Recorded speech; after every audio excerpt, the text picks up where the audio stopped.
Welcome to Beyond the Code, the podcast where industry experts and brilliant legal minds discuss the impact of new emerging technologies.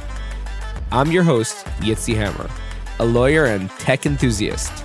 Join us as we explore the legal, regulatory, and ethical issues surrounding AI, blockchain, and more. Get ready to go beyond the code and stay ahead of the game.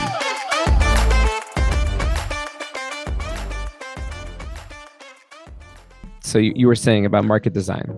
Right. So market since design, we started, maybe just introduce yourself. Cool. I'm Scott Kominers.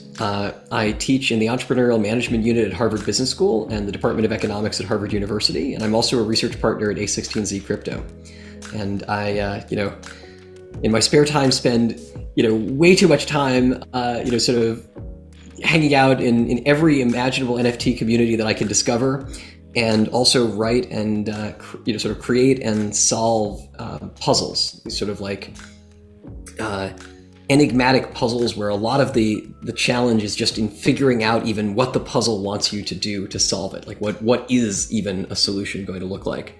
And then we were just talking about market design, which is my principal. Well, I was saying how my pet peeve with academics is that they kind of just live in their papers and in theories, and very little do they get down to the practicality of what they're talking about.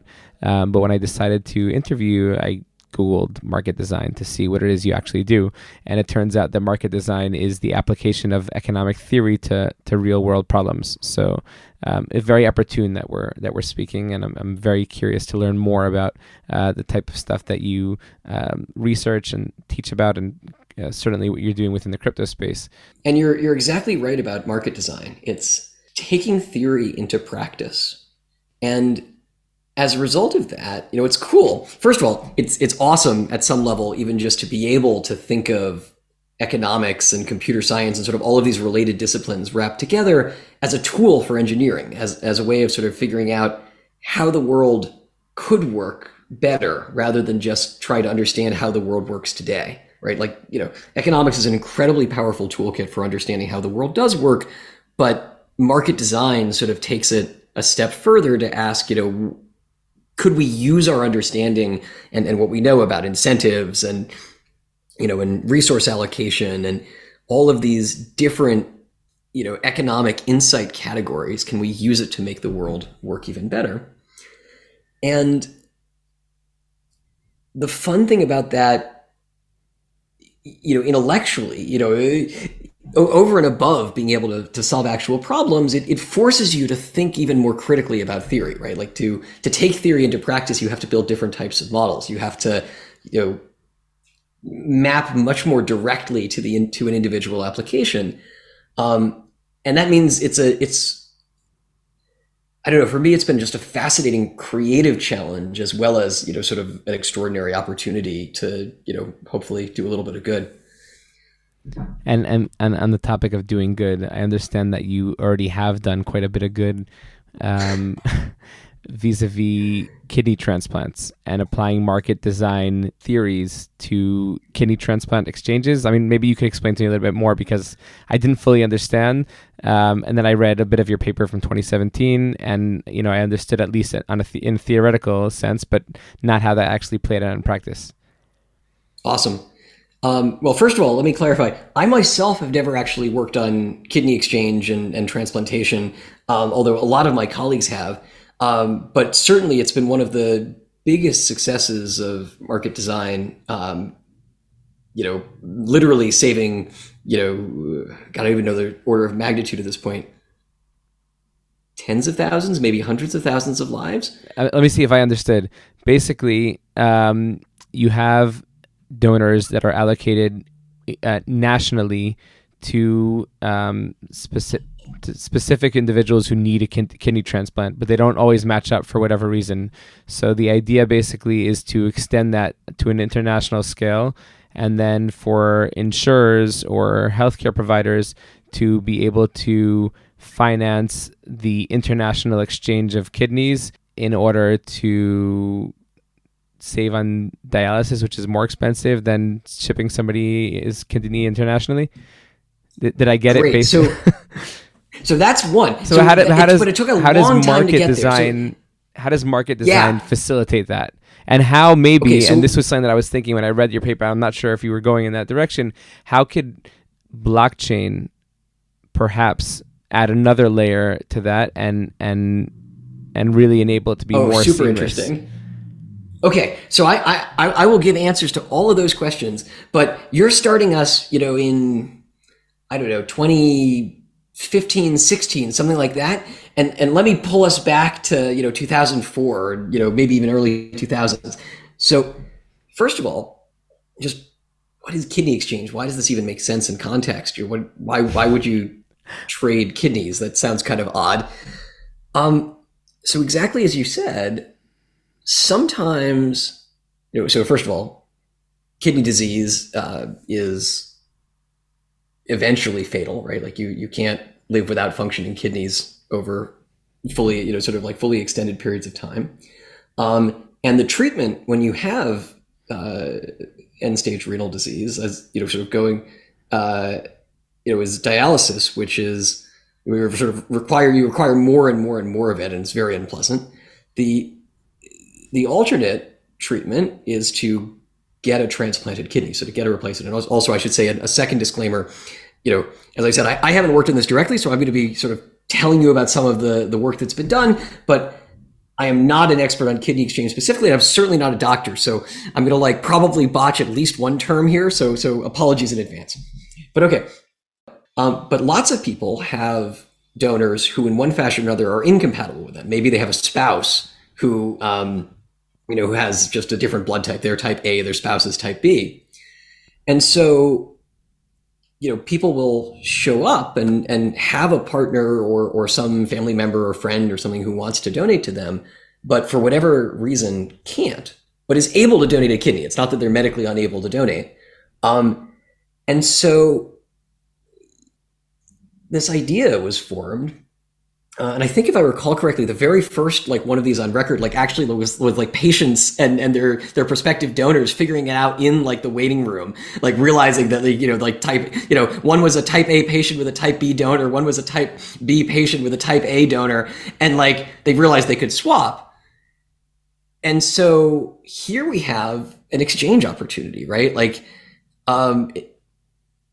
If you have an incompatible donor, you could imagine that you could find a different patient with an incompatible donor, but with your donors being mutually compatible, and then trade. You have a kidney exchange. You basically trade donors, and that started that just simple concept, and a couple of individual examples of it having happened started researchers thinking about well, how could you do that at scale? How could you make those exchanges happen in a way that maximizes the number of transplants that occur, that sort of saves as many people as possible. And again, just as a footnote, right, one can also receive transplant kidneys from a deceased donor. If this is someone who in one fashion or another is an organ donor, but there is undersupply, right? Kidney disease is so pervasive that even if you were able to transplant every deceased donor kidney available, at least in the United States, you get nowhere near managing to get a transplant for everyone who needs one. And so there's this is a constrained resource situation. So economics is sort of well optimized for thinking about economics and operations research and sort of the some branches of computer science all together, right? They're about thinking about how do we solve constrained resource allocation problems to maximize value? And, Al Roth and Tayfun Sonmez and Utku Unver wrote a series of papers that sort of explored this, that sort of said, look, suppose we had, a bunch of patient donor pairs, and we were trying to figure out how do you do these exchanges to ensure that the largest number of transplants possible happens. How would we actually do that? And what's fascinating about it is that this is an academic literature that has evolved tremendously over what's almost, I guess, now 2 decades. But it starts with very simple fundamental models, and then it went through sequential evolutions driven by how it was they sort of pointed out ideas. Practitioners were like, oh my gosh, this is great. Like, let's start to like think about how to integrate this into practice. And that immediately fed back into new theory, exactly like we were talking about at the beginning of the session. So for example, the original paper proposed, an algorithm for or a procedure for deciding like who should, which patients and donors should be matched that could have the problem that it resulted in arbitrarily long chains, or sorry, cycles rather. So, you might have patient donor pair 1, their donor donates to pair 2, pair two's donor donates to pair 3 to 4, 5, 6, sort of like 20, patient and donor pairs in a cycle, which sounds great, no problem. That's awesome. 20 patient donor pairs matched. That sounds good, until you realize that means you have to have, 40 simultaneous operating rooms reasonably close to each other. Because at least in the United States, it's not possible to contract over a kidney. You can't write, nor necessarily for fairness reasons or whatever, would you want to write a contract that says, after your donor donates to my patient, then my donor donates to yours or something of the sort, right? Like, what happens if your donor donates to my patient and then, their donor gets sick, is discovered to have some sort of like blood clotting disorder or something that and can't donate. Well, now your donor has given up a kidney, but the patient is no better off, and there's no solution to this. And so the only way to do these exchanges, at least at the outset, and as I say, things evolved, they innovated, but at the very beginning, the idea was just doing like simultaneous surgeries, right? So if like there's a problem with either donor or either patient, they can like stop everything sort of all at once. And so the first thing they said was like, look, we can't do these 20 cycles. All we can really do is pairwise exchanges. So 4 operating rooms simultaneously, just a patient donor pair meets, trades with patient donor pair. And that motivated a new paper that asked, the simple question of, well, how well can we do with just pairwise exchanges, and how should we do that? And it turns out that like some very famous, well-known machinery from a branch of math called graph theory factors in. That somehow the structure of blood types in the human, like human blood types, this is like sort of a surreal mathematical miracle. The structure of human blood types creates a very specific layout of like how you want to do the matching, and it depends on like some classic decomposition theorem from graph theory. But then they start asking the question, well, like, okay, well, how much better could you do if you allowed longer cycles? And there's another beautiful paper, same 3 scholars, that showed that actually 3-way trades, so like 3 patient donor pairs, gets you almost as far as you could go, right? So like you never really need these 20 cycles. You might need 3 cycles to get, or doing 3 cycles gets you close, and I think you need a maximum of 4 cycles or something like that. And so then, doctors started saying, okay, well, maybe we could do 6 simultaneous surgeries instead of 4, right? If this will enable us to match many more people, like, that's something we can figure out here.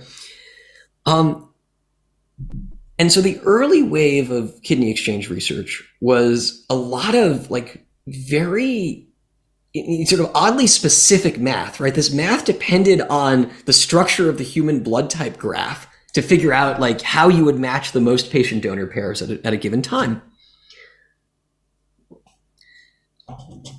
But then meanwhile, sort of other innovations were happening, and there were something else that sometimes happens is that a completely altruistic donor just decides to donate a kidney for whatever reason. Like not with a specific patient in mind, but they just, sort of decide this is something I want to do. I want to save a life.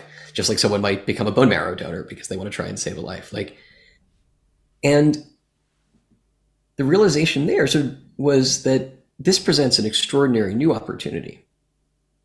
So with these cyclic trades, right, the pairwise exchange and the triple trades or 3-pair exchanges, you have to do all the surgeries simultaneously because, because you sort of like can't use one patient's donor until you know that you're going to be able to give them a kidney from one of the other donors. But when someone just altruistically donates, it can kick off a chain. And so it's, you could take that donor and match them to a patient who is who has a willing but incompatible donor. And then their donor can pay it forward, right? You can sort of like, take that donor and then match them to a patient who has it. Exactly. And you start building a chain. And if at some point you reach a point where like, the donor can't donate, right? Maybe they were, again, they get really sick in between, sort of their patient receiving a kidney and when they were set up to donate. That's very sad, right? You'd like to keep the chain going on with the next further, but it's not the same type of loss, right? Like, and in the meantime, what this does that's really special is it breaks the need to do everything simultaneously. You can even like wait for a really good match for each donor to come along. And so this created this opportunity for, and again, similarly, there's been research to understand how to structure and how to optimize these kidney exchange chains, where like an altruistic donor kicks off this like long sequence of donations flowing out into the future. And some of these have like famously gone on for many, many years, like, chains that run over a period of years. And maybe like, then you have a donor who turns out to be very hard to match. And even so, like sometimes years later, you find a good match for them and they're willing to keep the chain going. And so then, as you mentioned, there's this, new, and that sort of work was really going on mostly when was new, especially, or a major focus, I would say, when I was in grad school. So that was like, 2009 to the, sort of 2010, 2011 area, trying to understand how these chains work. And it turns out that they're particularly important for helping to match patients who are really hard to match, right? That like somehow they somehow help solve for the problem that some patients are very sensitive to a lot of different, here's where my lack of medical knowledge is really going to show, right? It's like you have some sort of like protein sensitivity that means that like almost every donor is not a good match for you. And these chains somehow like help address that problem and help match the really difficult to match patients. And note, by the way, that that's especially important because over time, the patients who are harder to match become a larger and larger fraction of the pool, all else equal, right? Because the easier ones to match, you find matches and then you move on. Yeah, exactly. And so it actually is like particularly important to look for interventions that help match the harder to match patients. Not just because like, it's harder and so like you have to work harder and you should work harder at it, but like it's actually becomes a growing fraction of the population that need transplants. But you asked about, so that takes us, to about when I was in grad school. And then soon after that, Al Roth, along with a number of other collaborators, by the way, and I've been citing The Economist, but there's a huge group of medical researchers and transplant surgeons involved in this as well. And, it's been a lot of collaboration. Like one of them who's been very central is Mike Reese. There's been a lot of collaboration back and forth between, the economics researchers and, as I say, operations research scholars, computer scientists, and these doctors who actually put this stuff into practice literally and can give the feedback on like what works and also have a lot more of the, sort of, like the management expertise in this context, right? Like the building, the US now has like a national kidney exchange network, and like building national networks requires coalitions of like-minded transplant surgeons and stuff. And so it's also really important to think about economics, applied in a real world context, not just needing to understand like real world factors like the human blood type graph, but also, by the way, I keep saying human blood type graph. It's like this is the structure of which blood types can donate to each other. So like O can donate to everybody, A and B can donate to each other or to AB, and AB can only donate to AB. But also like the sort of social and institutional and sometimes even political context around the market. But okay, sorry. All of that as the lead for what you asked about. You're going like all over the place, man. Well, but I'm finally getting the answer to your original question, so I promise I'll do a quick answer to that, and then we'll You're very much an academic. Absolutely, 100%. The I'm a yeah, that's the business trick, guy, right? you You know, like like I'm you ask. always like I want to cut to the chase. But yeah, Okay, go okay. ahead. I don't, Quick I'm not answer. interrupting. Quick answer. So I the just I want to question is talk about about a this lot of stuff international with you. kidney exchange. I want to get to A16Z. I want to get to NFTs. I want to get to blockchain, crypto. I want to get to kidneys and It's true. blockchain. We're talking entirely about kidney exchange right now. We haven't said a word about crypto. The so, but okay, but international kidney exchange. Very quickly, the idea is that there are places that don't have organized transplant infrastructure or the resources to manage transplantation at scale. And meanwhile, in the United States, the alternative, as I said, to getting a transplant is being on dialysis. And so, and it turns out that for a bunch of market and institutional reasons, dialysis is extraordinarily expensive And for every individual impractical as patient. well. I mean, I've spoken to some Oh, dialysis absolutely. patients, like to go schlep yourself out there and to have to, you know, endure the dialysis process Absolutely. is uncomfortable and like you said, expensive and just impractical generally.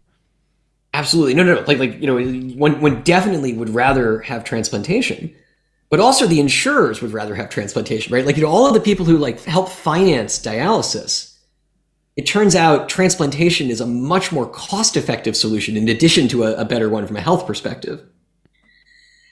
And in fact, it's so much more cost-effective that you could do essentially two transplantations for the cost of one person's dialysis. Wow. And so, Roth and Afshin Niksad and Muhammad Akbar Pour, and I'm blanking on the other two authors, or other couple of authors. Apologies. Well, we'll put the citation. We'll put the full citation In the show in the notes. podcast description or something maybe. Observed that you could find a patient donor pair from a place that doesn't have enough transplant infrastructure, bring them to the United States, do a kidney exchange with a patient, with a mismatched patient, an incompatible patient donor pair, and then send the other patient back to to their home country with even an escrow fund to pay for ongoing medical care, and there's All a for less medicine you have to than take afterwards dialysis. for exactly all for the cost, all for the savings of dialysis on the U.S. patient. Wow. And so this creates basically a financial market, like a financing mechanism for Hmm. increasing transplants worldwide, and also has been a source for international collaboration. There have been U.S. Mexico, sort of international kidney exchanges, and I believe I don't remember the specific details, but there's also some Israeli Arab one, I believe. And so it's Cool. fascinating that it's sort of simultaneously it's been a opportunity to save lives, save money, and do international diplomacy, sort of all in one category at once. Um, and then and then you Market asked design. about exactly, yeah. And this is what it's like to Market be a market design designer. and blockchain, Right. Okay. which And will then be you our asked about segue to blockchains and crypto. kidneys. Right. Yes. And critical crypto segue. You asked about blockchains and kidneys. So I am not going to sit here and say everyone should have all of their organs on the blockchain. That sounds like a terrible, tagline. But one challenge, as I mentioned, is that you can't, at least in the United States, you can't write a contract over a kidney. There's no way to, you can't exchange a What's the kidney for valuable reasoning for consideration. that? What's the reasoning for that? Well, it's by law, and I believe, in fact, the law had to be explicitly clarified to allow kidney exchange because it wasn't clear when people started doing these things at scale whether it was or was not contracting, and so they literally amended this National Organ Transplantation Act Wow. to clarify that kidney exchange was not ruled out by this ruling or by this law, and I don't have I don't claim to be the right type of expert or philosopher to sort of understand why that is sort of the regime that was chosen, but it's the regime that's been chosen almost the legal regime that's been chosen almost everywhere in the world, right? There is there's virtually nowhere where you can buy or sell a kidney. Um, but what's been pointed out is that there's still this problem, and this observation that if you do these non-directed donor chains, you can push much further into the future, right? That you can match more people because you free the need, you free yourself from the need to have the matched patients and donors show up at the same time, right? That you can sort of match a donor to a patient, then have their donor wait for a really good match and so forth. Extending that insight, it turns out that if you had a way to have people, sort of show up and basically get into queues, right? Sort of, donors are in queues by blood type and tissue type. Patients are in queues by blood type and tissue type. And whenever your donor donates, they do. And when you've had a donor donate, you're in this queue and you get whatever sort of the next eligible or, the first eligible one that you're at the front of the queue for is this idea of in effect having a token, a sort of donor has donated or history token, as a way of paying a donation forward, in a intertemporal way. That actually there's good evidence that would enable yet more transplants. That it would freeing the need for the market to mostly clear simultaneously would be really, really helpful in terms of increasing total overall transplantation. And so in that sense, again, I don't think we're ever going to see, or who knows. I would not expect that we see this embedded on a blockchain unless that's just a simple infrastructure mechanism to do it. And I don't know whether we're ever going to see it from a policy perspective either. But at least in principle, people have proposed that there should be various forms of tokens as a way of paying it forward in kidney exchange. So that'll be our blockchain segue. Okay, so I jotted down a few questions that I wanted to ask you. I think we've touched on the first one, your work on kidney exchange programs. And another one of the things that we like to speak about on this podcast is AI. What else? Amazing. It's all anybody's talking about today. But we've had some very interesting conversations with people in the industry, both academics and entrepreneurs. And I'm interested in understanding how you see AI evolving within these fields that we're talking about. And I want to understand a bit more about how you came into crypto, at what point, what's your sort of genesis block, so to speak. And that's a great line. I've never heard someone say that before. That's a great line. What's your genesis block?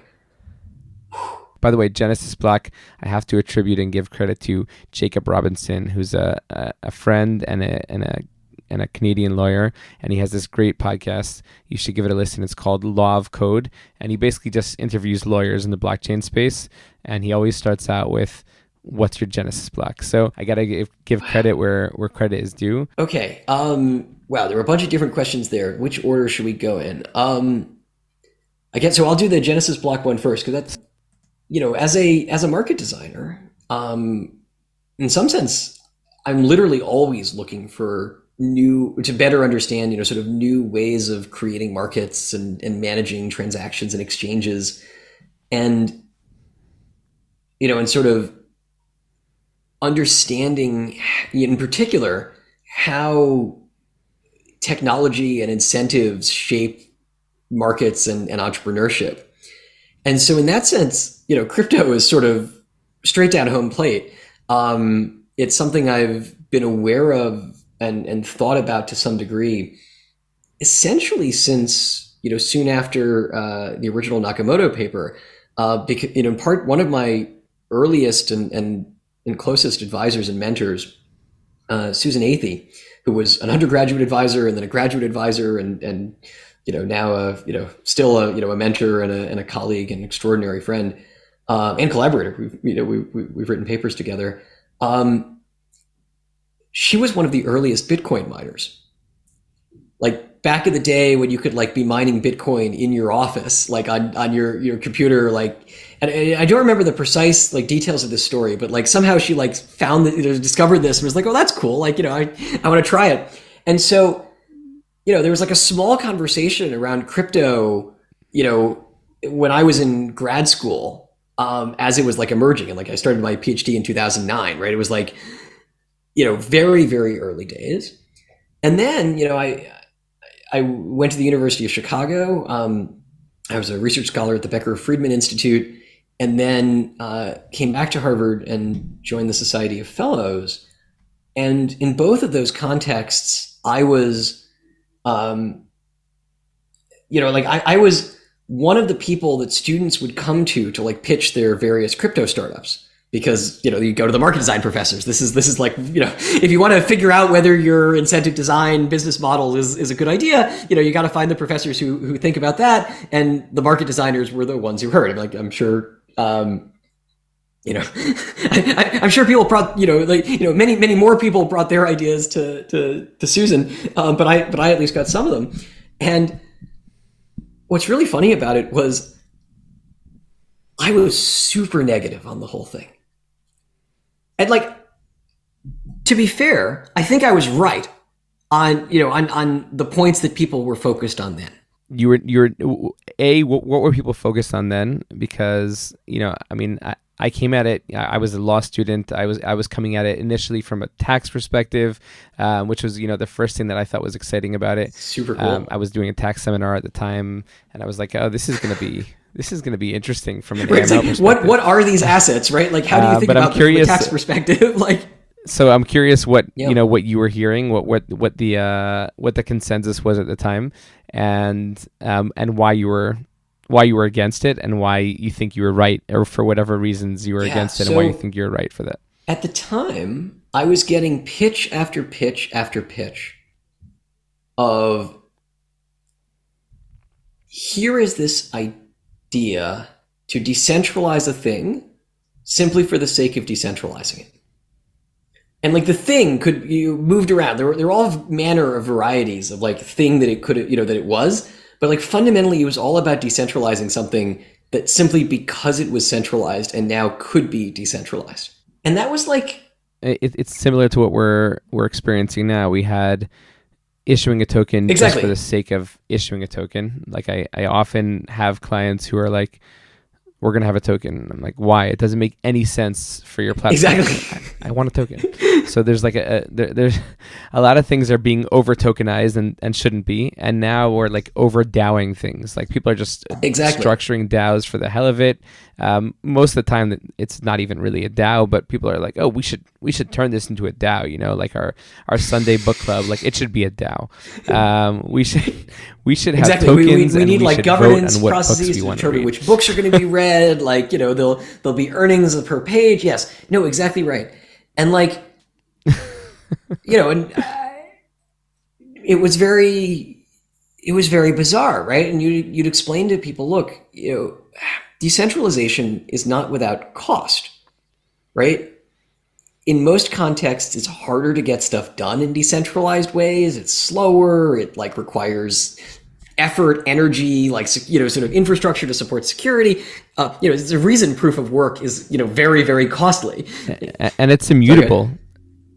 Right. Yeah, no, and it's immutable. Whatever you put out there is there forever. So you let's really think if these are things that we need to have on chain. Many things should be, but many things just don't need to be, and certainly shouldn't be. And so I was mostly just a super skeptic. I was like, wow, I'm not really focused on this area. It wasn't what I was working on mainly, but I was following it casually, and I was getting lots of queries about it. And every idea I was being pitched on, I was just like, look, there is no reason to decentralize this thing. I just don't understand. And so I was on record as a pretty serious skeptic for years, a naysayer. Although I met Vitalik at a conference, strange sequence of events. He and I were basically the only people at the place where they were serving breakfast at 6 a.m. or something. And so I had breakfast with Vitalik, and I walked away. I was like, wow, that guy's super smart. This Ethereum thing sounds pretty cool. And of course, because I'm a professor and don't what do professors value? My thought at the time was, wow, I should really pay attention to this, because maybe one day I'm going to want to teach something in my class about Ethereum, right? Maybe I'm going to want to write a case study or something. This could be a really interesting teaching example of something. I never in a million years would have predicted that that I would not just be teaching about Ethereum, but own at least exactly like A sort of full-on a degen. degen's collection of many digital assets control sort of managed on it. But that's neither here nor there. Um, but what really like sort of you asked about the Genesis block. What really got me like excited about crypto. I have a very good friend named Christian Catalini who founded the MIT Crypto Economics Lab. Uh, and we would get together like every so often to like talk about what was good. He's very very crypto focused. He founded the Crypto Economics Lab, and sort of interested in it both as a tool for market design and as it reflects the economics of innovation and technology and so forth. And we'd get together every so often and talk about what was going on. And one time we get together and it's like, okay, I know you're like super skeptical about all this stuff, but I have an application that I think you're really going to be excited by, and you should come help think about it. And that was what became Libra/Diem, Facebook's cryptocurrency initiative. May it rest in peace. There are lots of like learnings and products being built off of the various bits of that code base and so forth, and like and so in all of those senses, I think the vision is very much alive. But from an intellectual perspective, again, right, and from a value creation perspective, the idea that you could have decentralized transaction infrastructure for the internet, and first of all, I mean, just the opportunity is extraordinary. And second of all, and I'll say, realizing that was an extraordinary opportunity made me realize also that like all of these various cryptocurrencies and sort of like other, sort of crypto platforms that I had been very, very skeptical of for half a decade or something, also could potentially serve this purpose, right? Like it's funny, right? Like one talks about these things for payments, but I sort of hadn't ever quite focused on the idea that, maybe such a thing actually could be sort of the payment infrastructure level of the internet or something at that level. But the thing that's really special about that application is that on the one hand, the decentralization makes it, is sort of necessary. The same way you want like the internet servers to be decentralized, right? You want like no one to control the payment rails, like global payment rails of the internet, if you can have that be the case. Not because, again, because you're worried about, censorship and expropriation and so forth. Not that it's like not good to have somebody like managing payment networks and infrastructure, right? Like it's, you pay a big cost by making this thing decentralized, even partially decentralized. But the reason you're willing to pay that cost, at least in principle, is in order to make it something that is like safe and accessible. But then meanwhile, the other thing that's really cool about it, that was really exciting to me about that application, is it makes it possible to extrapolate from places with really strong institutions to places with weaker ones, right? That you can sort of leverage legal protections in the place where a wallet application is based in order to like provide protection of transaction security and in digital currency in places that don't have the same types of legal protections. And so in that sense, you can sort of you can simultaneously like create a lower friction and more inclusive financial rail system, but also use it to sort of to borrow the best, the best of our like sort of current finance system and current institutions and export them or extrapolate them. It's not even really exporting. They don't move, but extrapolate them to everywhere. And that seemed really cool. And so Christian and one of my then grad students, he's now a professor at Stanford, Ravi Jagadisan, and I spent a lot of time thinking about the sort of the research questions around like how would this sort of thing actually work in practice, and along the way, like questions about like, how do you make these sorts of networks secure at scale and stuff like that.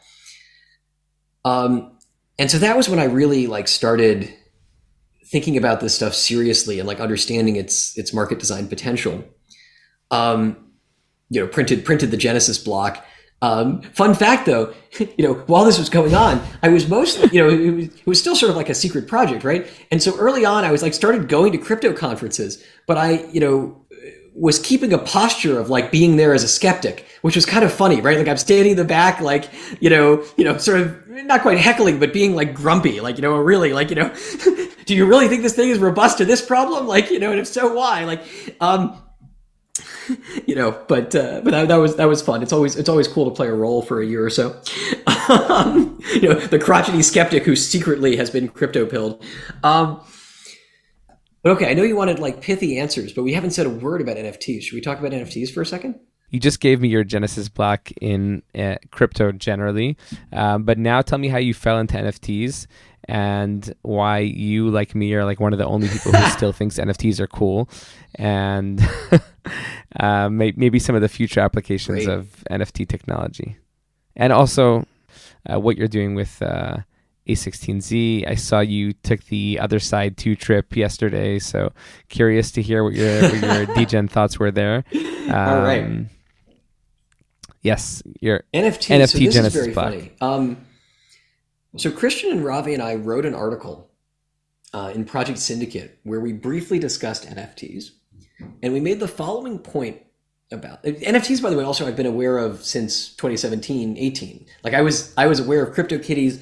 A collaborator of mine and I literally almost like we got so far as thinking through the details of how it would work to launch an NFT project as part of a research study. Like we like talked to, and then we were like, yeah, this isn't interesting enough, so we skipped it. Whoops, maybe could have like minted the the research punks or whatever.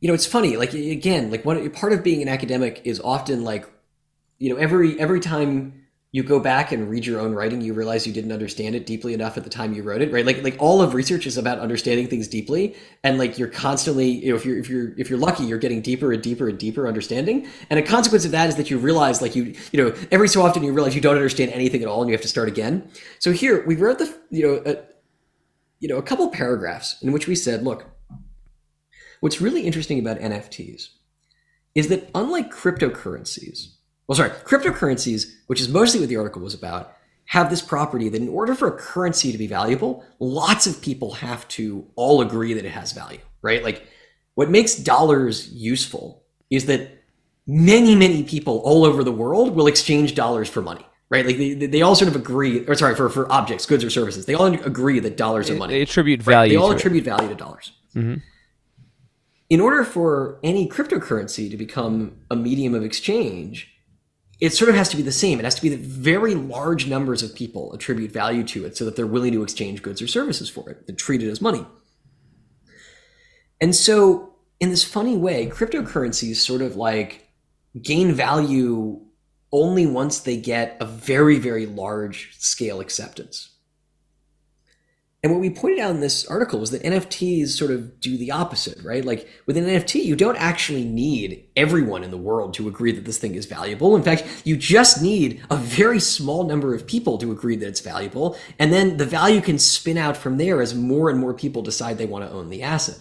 And so like, for example, if you think about the like right-click save as meme, right? It's like if the vast majority of people in the world think that they can just right-click and save an image and now they've taken it or whatever, it sort of doesn't matter so long as all the people who might want to own the image agree that the NFT represents ownership, right? Like, if there are 10 people in the world who want to buy a given artist's work and all 10 of them are in agreement that owning the NFT is the way you quote unquote own the author's work, then who cares about all the rest of the people in the world, right? There's a market of 10 people, they attribute value to this token, and that's how the token starts to take on its value.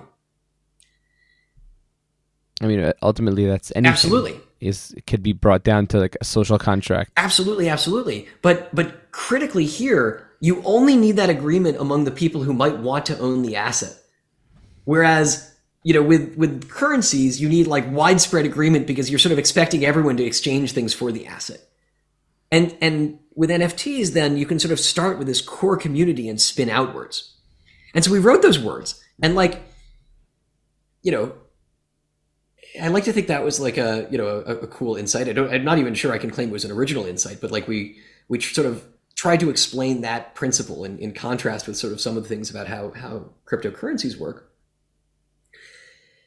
And then and that was like early 2021.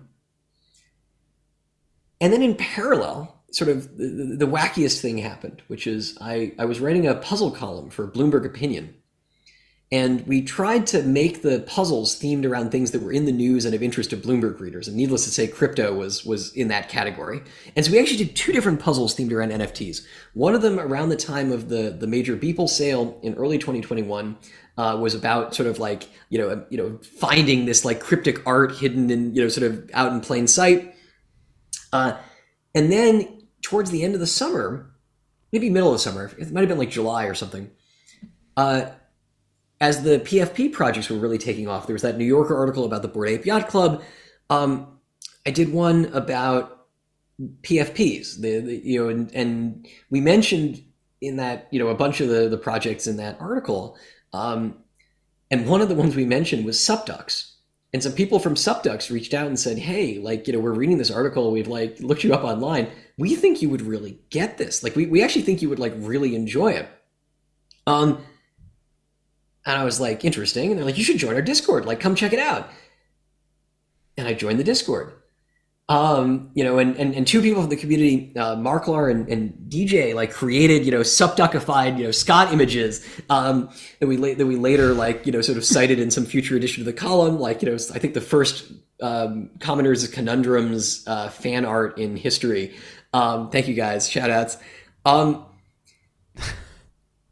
But as I was starting to explore this, and eventually one of my very good friends, Far, helped me actually get my first NFT, which was the Subduck. I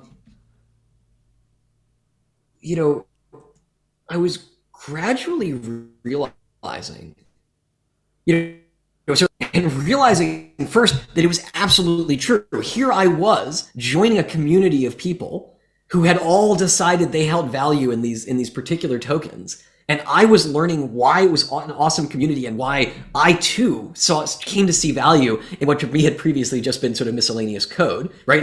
I lived that action that we described in the article. But also I was realizing that there was all of this market design and transaction creation and new opportunities that I totally didn't understand, but it was extremely real. And it's now, what? August, September 2021, I'm teaching my MBA market design class in spring 2022, starting January 24th or 26th or something. And at that moment, I knew I had to teach crypto and Web3, not just for a day, but I had to teach a couple of weeks on this stuff, on how blockchains enabled marketplace design, what the new opportunities were, what are NFTs, how do they attain value, how do they create value, where does that value even come from? And I knew essentially nothing, right? I had 6 months, maybe, if you're really, really lucky, to figure out how to explain this stuff to my students. And there was a lot of work to do.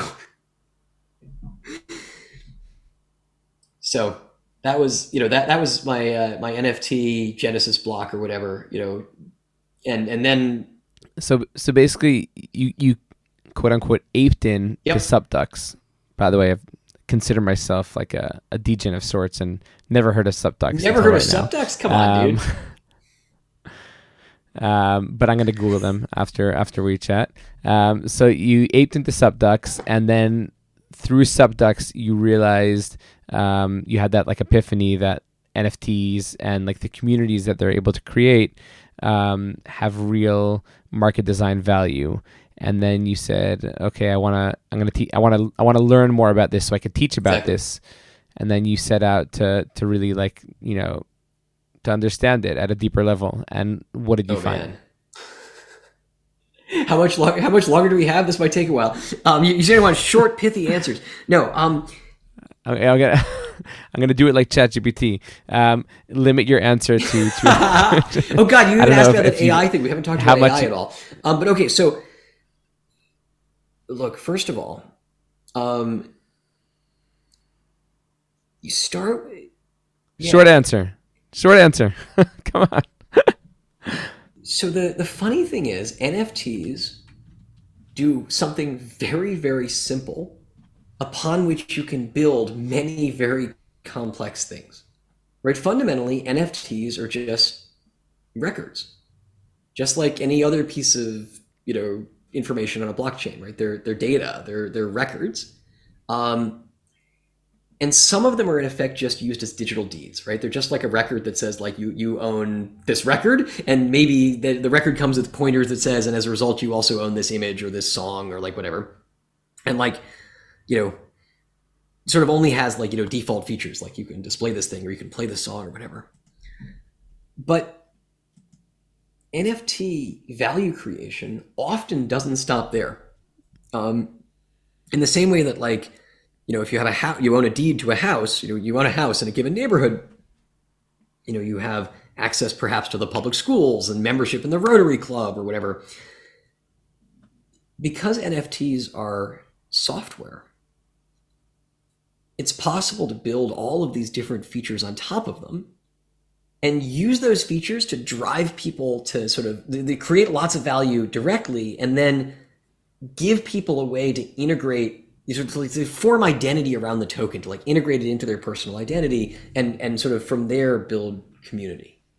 And this is sort of like it's a sketch of the framework that Steve Kaczynski and I first sketched in a Harvard Business Review article that fall, and now are writing about in our book. They're a completely extraordinary tool, both for solving lots of classical market design questions, like how do you define like ownership rights over a ticket? How do I create a secondary market where someone can trust that I've sold the digital ticket to them rather than to like 5 other people along the way or something like that, right? They solve a lot of these like fundamental transaction property sort of problems better than what we had before, without the need for something like Ticketmaster to build a walled garden platform that like just keeps track of all the tickets.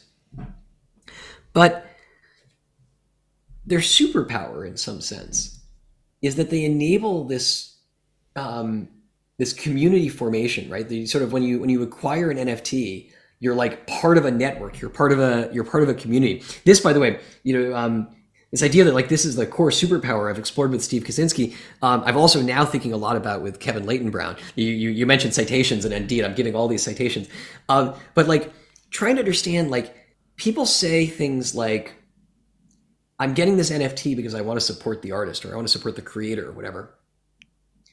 But like you could, of course, just support them by sending money, right? Like the act of acquiring the NFT, like why would we use a publicly verifiable token to do that? Part of it is the ability to build other features on top of it. But like, why would you even do that? Well, assertion, like acquiring the NFT is somehow like an affiliation, right? It's like sort of saying like I am part of this network of people who are excited about this asset or this creator or whatever. And that's an extraordinarily powerful type of technology.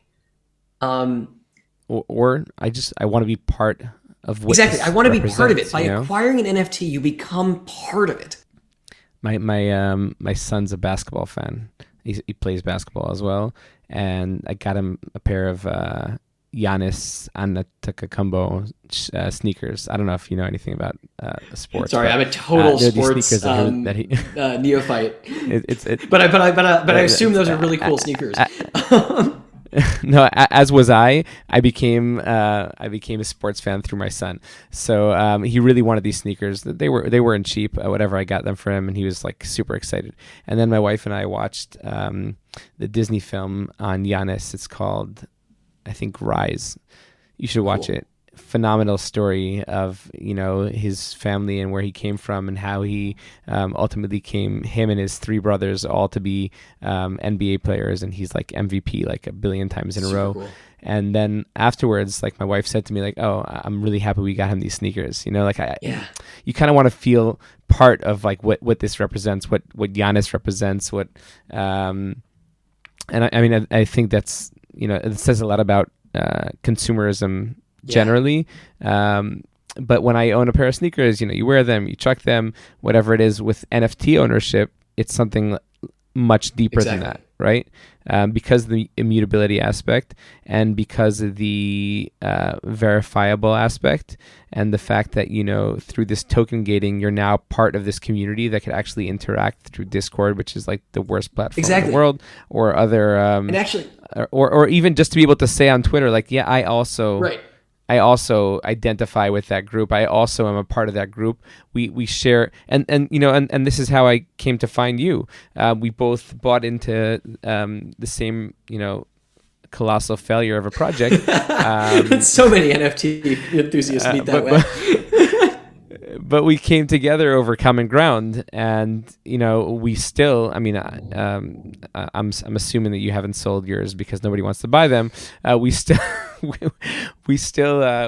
share that, and that's what's really cool about about the degen side of NFTs. Like, I Well, think and it's not the just cool thing like about the degen side of NFTs is the ability to come together as a community over these like common things. When you talked about supporting an artist, yeah, I could just send him, I could just Venmo him some cash, but it's more than right. that. Like, I want to own a piece of him. I want to have a piece of the art, Exactly. have a piece of whatever it is, and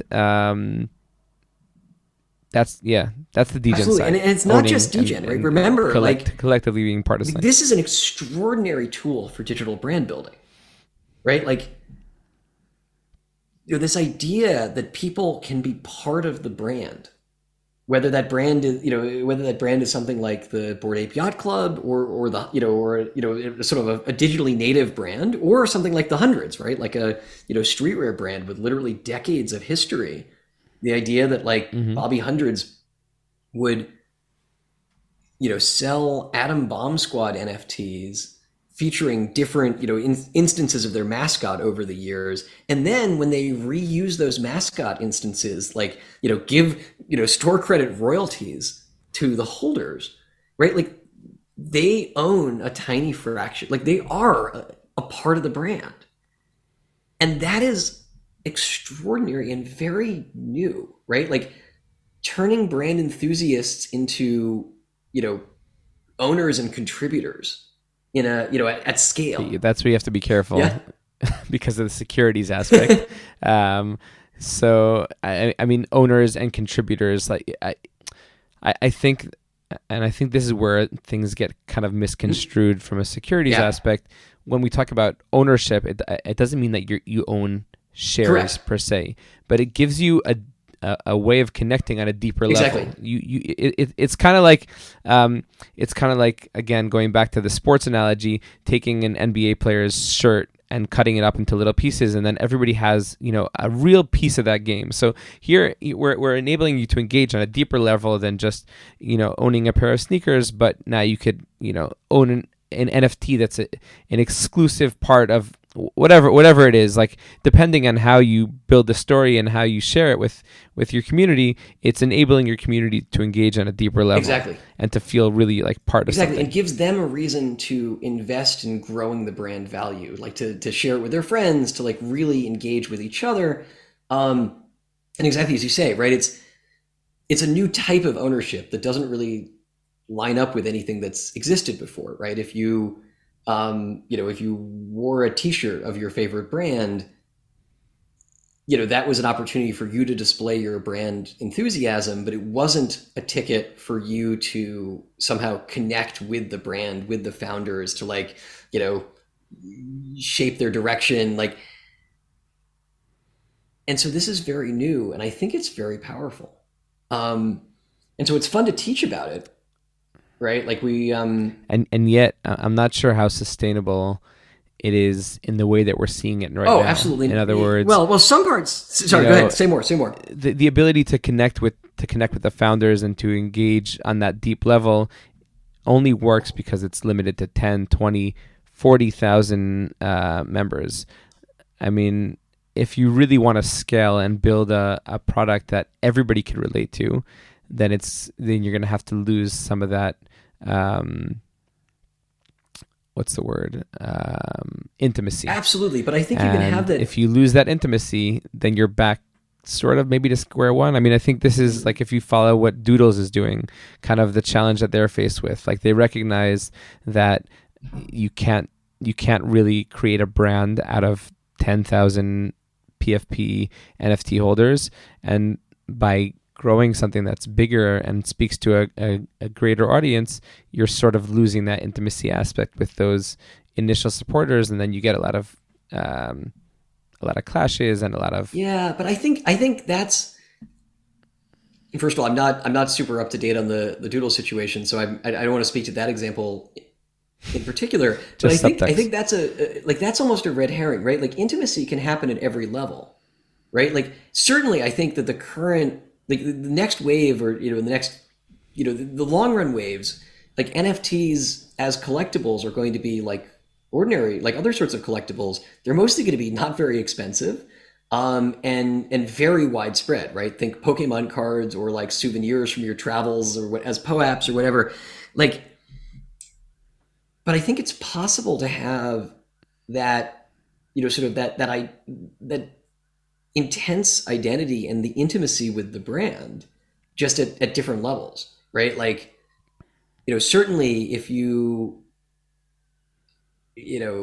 suppose there were, well, let's make up a made up franchise instead of using Pokemon. But if there's cards for a, digital trading cards for some other monster battling game, of which there are many, right? Like, monster battling game is a large collectible card game category. Uh you know there's still a way to form community. Like NFTs still enable you to form community with your local enthusiasts and with people globally who love this game. Still creates a way to like organize like two-sided feedback, with the company. Again, through these things like token gated holder channels, through rewards programs where, the people who've collected, very large quantities of them or whatever, like somehow like are in touch with the brand, in a way that is very hard to do otherwise, right? By contrast, I'm sure collectible card game companies know who some of their whales are, right? Those people like show up to all the big tournaments or whatever. But there are many collectors who aren't in communication or regular contact with the brand, and who could be. We're totally, somehow I feel like we've wandered off topic. We're now talking about Charizard cards. What are your plans for the future with Web3? Like, I'm curious how your course went down, how it's going down. If you're planning on, I don't know, looking at other subsectors of crypto, for example, DAOs, which are becoming more and more popular. Absolutely. As a structure, although I don't think anybody's really sure what the optimal structure for DAOs is yet. Yeah, that one is a difficult problem to crack. I don't claim to have any intelligent insight on that at the moment, or even unintelligent insight. I think I don't have any good ideas or bad ideas on that one yet, but it's certainly a fascinating problem. Well, first of all, in terms of teaching, so Shai Bernstein and I this past January taught HBS's, Harvard Business School's first Web3 immersion program. It's called a SIP, which I think stands for Short Intensive Program. And we first of all, we had a whole bunch of speakers. We taught some stuff about the basics of how blockchain works, and then we like talked about a bunch of different use cases and so forth. But we also had the students, we gave the students some Ethereum and had them like buy digital assets and then like use them in various metaverse platforms and so forth. And so we really did like hands-on, like, intro to crypto for a bunch of MBA students. And now Shai and I are figuring out how do we build that out into, sort of a broader like Web3 elective that really teaches like how do you build, how do you conceptualize and build and actually run Web3 businesses? So that's the new teaching puzzle. I'm trying to level up the stuff from my market design class and his entrepreneurial finance class and our joint class on Web3 to figure out whether we, sort of how to teach our students who are really like crypto focused. Very cool.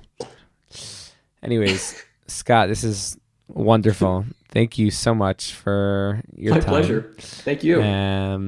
We We touched on kidneys and crypto, NFTs, research, Harvard, Hebrew U. What didn't we touch? Oh, AI. We didn't touch AI. Fair enough. Thank you for listening to Beyond the Code. If you enjoyed this episode, make sure to subscribe, share with your friends, and to tune in again next week for more fun and insightful conversation.